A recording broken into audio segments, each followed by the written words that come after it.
Hello friends, स्वागत है आप सभी का ई लर्निंग विद दुर्गेश में। सीडीपी की स्मार्ट प्रैक्टिस सीरीज में मैं कुछ आप सभी का स्वागत करता हूँ। जल्दी जल्दी सभी साथी क्लास से जुड़ जाएंगे और वीडियो को सभी साथियों से शेयर करेंगे। जो भी साथी हमारे आगामी UP TET, C TET, super TET या अन्य किसी राज्य में शिक्षक भर्ती परीक्षा संबंधी तैयारी कर रहे हैं, उन सभी साथियों के लिए क्लास बेहद महत्वपूर्ण होने वाली है। तो आप सभी लोग स्वयं जुड़ेगा, वीडियो को सभी साथियों से शेयर करिएगा। क्लास को प्रारंभ करते हैं एक बहुत ही इंपॉर्टेंट क्वेश्चन के साथ। क्वेश्चन है कि अध्ययन शिक्षण का अधिगम, तो थोड़ा सा चेंज कर लेते पहले। जी हाँ, एक मिनट लीजिएगा। जी हाँ, चलिए। पहला क्वेश्चन है कि अध्ययन शिक्षण तथा अधिगम को प्रभावित करने वाला कारक है मनोवैज्ञानिक कारक और शैक्षिक कारक, परिवेश संबंधित कारक, उपयुक्त सभी। तो अध्ययन तथा अधिगम को प्रभावित करने वाला कारक है मनोवैज्ञानिक कारक भी है, शैक्षिक कारक भी है, परिवेश संबंधित कारक है, इसलिए उपयुक्त सभी इस क्वेश्चन का बिल्कुल सही जवाब हो जाएगा। Option number first is the right answer. उपयुक्त सभी इस क्वेश्चन का बिल्कुल सही जवाब हो जाएगा। आगे बढ़ेंगे। निम्न में से कौन सी कक्षा में शिक्षण की जनतांत्रिक शिक्षण की नीति नहीं है? अन्वेषण, व्याख्यान, योजना या मानसिक उद्वेलन। बताइएगा, निम्न में से कौन सी कक्षा शिक्षण में जनतांत्रिक शिक्षण की नीति नहीं है? विकल्प आपको दिया गया 4, आपको आंसर कमेंट बताना इस क्वेश्चन का सही जवाब क्या है।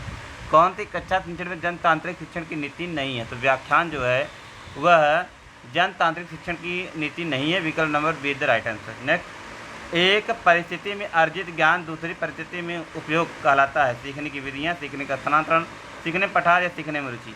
तो एक स्थिति में सीखा गया ज्ञान या अर्जित किया गया ज्ञान यदि दूसरी स्थिति में उपयोग में आया जाता है या उपयोग में प्रयुक्त होता है, ऐसी स्थिति को सीखने में स्थानांतरण कहा जाता है। विकल्प number be the right answer. विकल्प नंबर 20 प्रश्न का बिल्कुल सही जवाब है। आगे बढ़ेंगे। छात्रों में सही व्यवहार के प्रशिक्षण हेतु सर्वाधिक महत्वपूर्ण क्या है? पुरस्कार, प्रशंसा, दंड या सही व्यवहार का प्रस्तुतिकरण। सही व्यवहार के प्रशिक्षण हेतु महत्वपूर्ण क्या है? तो सबसे इंपॉर्टेंट है फ्रेंड कि आप उनके सामने जो है सही व्यवहार का यदि आप प्रस्तुतिकरण करेंगे तो जाहिर सी बात है यह सबसे अच्छा तरीका है उसके अच्छे प्रशिक्षण का। विकल्प नंबर डी प्रश्न का बिल्कुल सही जवाब है। Option number D is the right answer. Next है, यह आवश्यक नहीं है कि उच्च बुद्धि लब्धि वाले बालक से ही उच्च हो सकते हैं। यह आवश्यक नहीं है उच्च बुद्धि लब्धि बालक ही मतलब सृजनशीलता में उच्च हो सकते हैं, अध्ययन में, विश्लेषण में, अंक प्राप्त करने में। तो यह आवश्यक नहीं है कि उच्च बुद्धि लब्धि वाले जो बालक हैं वह सृजनशीलता में भी उच्च हों। विकल्प number first is the right answer. क्योंकि सृजनशील कोई बालक हो सकता है, चाहे उसकी बुद्धि लब्धि अच्छी हो या न हो।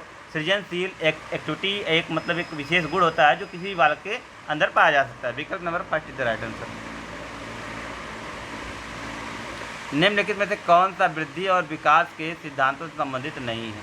निरंतरता का सिद्धांत, वर्गीकरण का सिद्धांत, समन्वय का सिद्धांत, व्यक्तिकता का सिद्धांत। यह कौन सा वृद्धि और विकास से संबंधित नहीं है? आपको बताना है किसका संबंध वृद्धि विकास से नहीं है।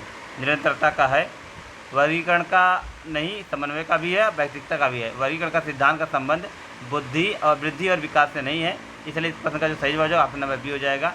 Option number B is the right answer. क्योंकि निरंतरता का, समन्वय का, व्यक्तित्व इस सारे का संबंध वृद्धि विकास से है। 5 वर्ष की मोहन की मानसिक आयु 8 वर्ष है, उसकी बुद्धि लब्धि बताइए। देखिए, आपको पता है कि IQ इक्वल टू होता है MA/CA × 100। MA है 8, ठीक है, MA है 8, CA है 5/100।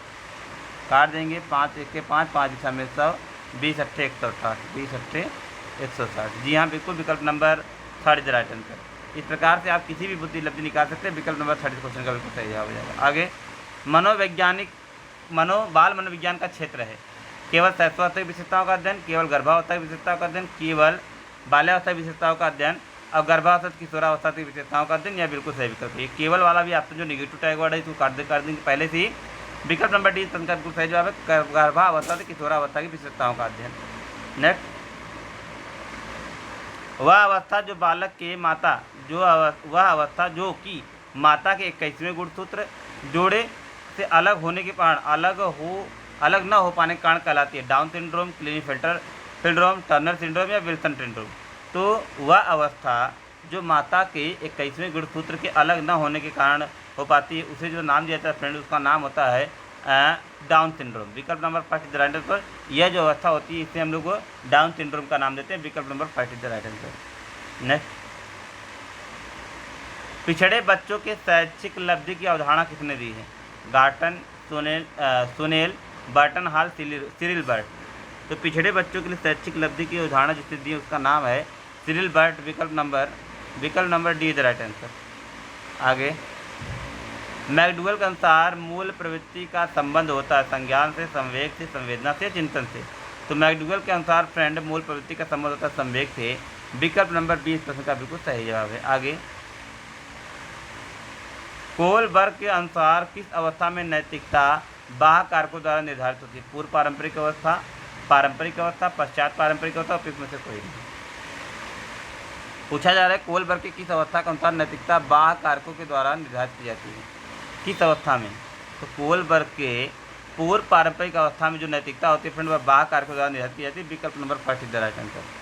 नेक्स्ट है, इनमें से कौन सा एक सही क्रम है? अंडाणु, शुक्राणु, ब्लास्टोसिस, युग्मज, ब्लास्टोसिस, अंडाणु, शुक्राणु, युग्मज, और ब्लास्टोसिस, युग्मज, अंडाणु, शुक्राणु, या अंडाणु, शुक्राणु, युग्मज, ब्लास्टोसिस। तो इसका जो सही क्रम है फ्रेंड वह सबसे पहले अंडाणु होता है, फिर शुक्राणु, फिर युग्मज, फिर ब्लास्टोसिस। विकल्प नंबर डी इस प्रश्न का बिल्कुल सही जवाब है। Option number D is the right answer. यह बिल्कुल सही क्रम है। रुचियाँ मतलब विद्यार्थी में डैश विद्यार्थी में रुचि उत्पन्न करने की कला है। डैश विद्यार्थी में रुचि उत्पन्न करने की कला है। तो शिक्षण फ्रेंड जो शिक्षण होता है वह विद्यार्थी में कह रहे हैं कि विद्यार्थी में रुचि उत्पन्न करने की कला है। तो विद्यार्थी में किस प्रकार से? प्रेरणा के द्वारा, शिक्षण के द्वारा, पुरस्कार के द्वारा, सहानुभूति के द्वारा। तो प्रेरणा विद्यार्थी में रुचि उत्पन्न करने की कला है। विकल्प नंबर फर्स्ट इस प्रश्न का बिल्कुल सही जवाब है। Option number first is the right answer. प्रेरणा विद्यार्थी में रुचि उत्पन्न करने की कला है। नेक्स्ट है, मध्यिका पूछी जा रही है, ध्यान से देखेंगे। 1 2 3 4 5 6, 1 2 3 4 5 6। देखिए 6 पद है ना, 6 पद मतलब n बराबर 6, ये सम हो गया। तो सम के लिए फार्मूला क्या होता है? n प्लस वैल्यू, इसको n/2 value plus n/2 plus value 1 value, मतलब क्या है? /2 मतलब 4th वैल्यू। मतलब जैसे क्या है कि 6 है तो 6 का मतलब 6 का आधा करेंगे तो तीसरा पद और चौथा पद। तीसरे पद का मतलब तीसरा 1 2 3, तीसरा पद आपका 9 है, चौथा पद 10 है, और 10 9 19, 19 का आधा 9.5। विकल्प नंबर डी प्रश्न का बिल्कुल सही जवाब हो जाएगा। ऑप्शन नंबर डी इस क्वेश्चन का बिल्कुल सही जवाब हो जाएगा। यदि आंकड़े विषम पद में है तो बीच वाला जो है मध्यिका हो जाएगी। यदि आंकड़े सम पद में तो दोनों का योग की आधा जो है वह मध्यिका हो जाएगा। क्लाउड पिक्चर टेस्ट निम्न में से किसके मापन हेतु होता है? किसके मापन में? बुद्धि के, व्यक्तित्व के, अभिक्षमता की, या अभिरुचि की। तो क्लाउड पिक्चर टेस्ट का जो संबंध है फ्रेंड वह है व्यक्तित्व मापन से है। विकल्प नंबर 20 प्रश्न का बिल्कुल सही जवाब है। आगे, निम्न में से कौन सा नारी वंश का गुणसूत्र है? तो यक्ष नारी को दिखाता है, XY पुरुष को दिखाता है। तो विकल्प नंबर 50 प्रश्न का बिल्कुल सही जवाब हो जाएगा। पुरुष वंश के गुणसूत्र है, हमने बताया। देखो मैंने इसका जवाब भी दे दिया, XY। विकल्प number see the right answer. प्रथम बुद्धि परीक्षण का निर्माण हुआ। प्रथम बुद्धि परीक्षण का निर्माण हुआ 1904 में, 1908 में, 1911 में, 1916 में। तो प्रथम सफल बुद्धि परीक्षण का जो निर्माण हुआ था फ्रेंड वह आपके 1904 में हुआ था स्टैनफोर्ड अल्फ्रेड विने के द्वारा। विकल्प नंबर फर्स्ट प्रश्न का बिल्कुल सही जवाब है। आगे, ब्रूनर के संज्ञानात्मक विकास की कितनी अवस्थाएं बताई हैं? तो ब्रूनर के संज्ञानात्मक विकास की इन्होंने 3 अवस्थाएं बताई है। Inactive, iconic, symbolic. मतलब क्रियात्मक, प्रतिक्रियात्मक, इनएक्टिव, आइकॉनिक मतलब प्रतिबिंबात्मक, क्रियात्मक और संकेतात्मक। 3 अवस्थाएं उन्होंने बताई है। इनएक्टिव, सिम्बोलिक, आइकॉनिक, 3 प्रकार के अवस्था होता है। विकल्प नंबर 20 क्वेश्चन का बिल्कुल सही है। थानराइक के द्वारा अधिगम संबंधित प्रयोग किस पशु पर किए गए थे? थानराइक की जब भी मार आती है तुरंत हमारे जहन में बिल्ली आता है। बिल्ली इस प्रश्न का बिल्कुल सही जवाब हो जाएगा।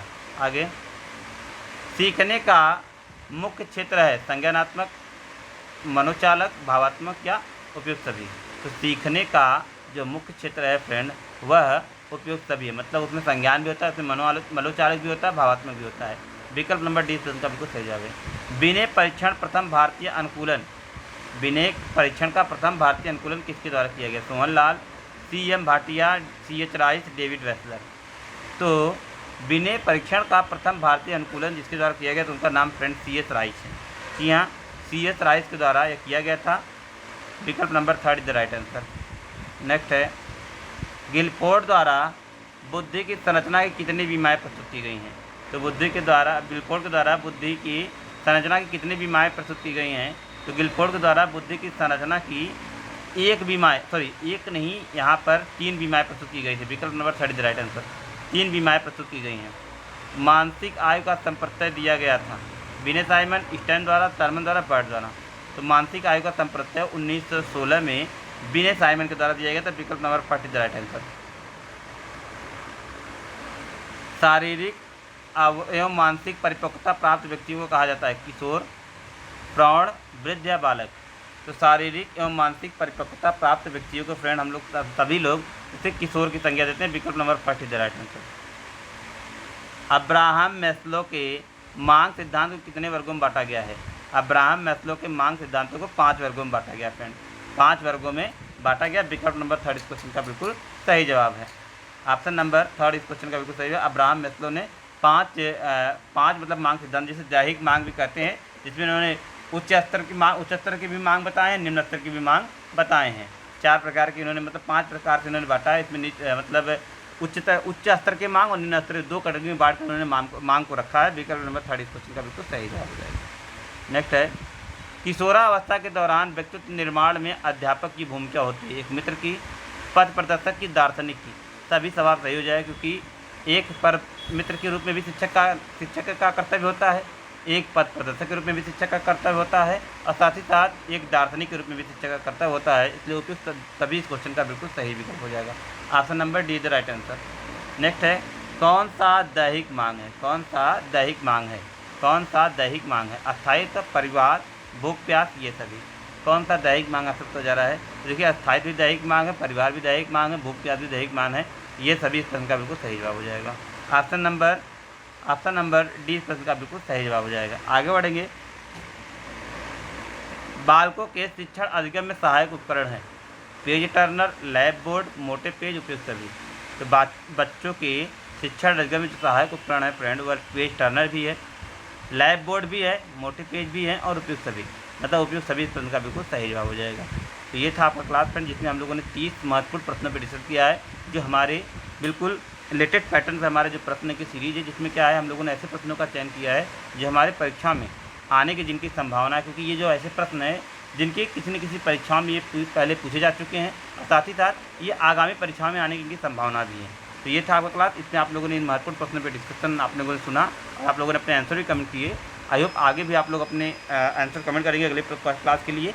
तो अब जो भी साथी हमारे नोट्स के लिए इच्छुक हैं, वह 6306344367 इस नंबर पे आप कांटेक्ट करके किसी भी भर्ती परीक्षा की आप यदि तैयारी करें, चाहे वह सुपर टेट हो, चाहे वह सी टेट हो, चाहे यूपी टेट हो, चाहे बीडीओ हो, चाहे यूपी टीजीटी, यूपी पीजीटी, किसी भी विषय की तैयारी आप कर रहे हैं, तो आप हमारे संस्था के द्वारा नोट्स परचेज कर सकते हैं। हमारे संस्था से नोट्स परचेज करने के लिए संपर्क सूत्र जो है वो आपके स्क्रीन पर दिख रहा है। इस नंबर पे आप कांटेक्ट करिए, या तो कॉल करिए, या तो व्हाट्सएप करिए, या तो टेक्स्ट करिए।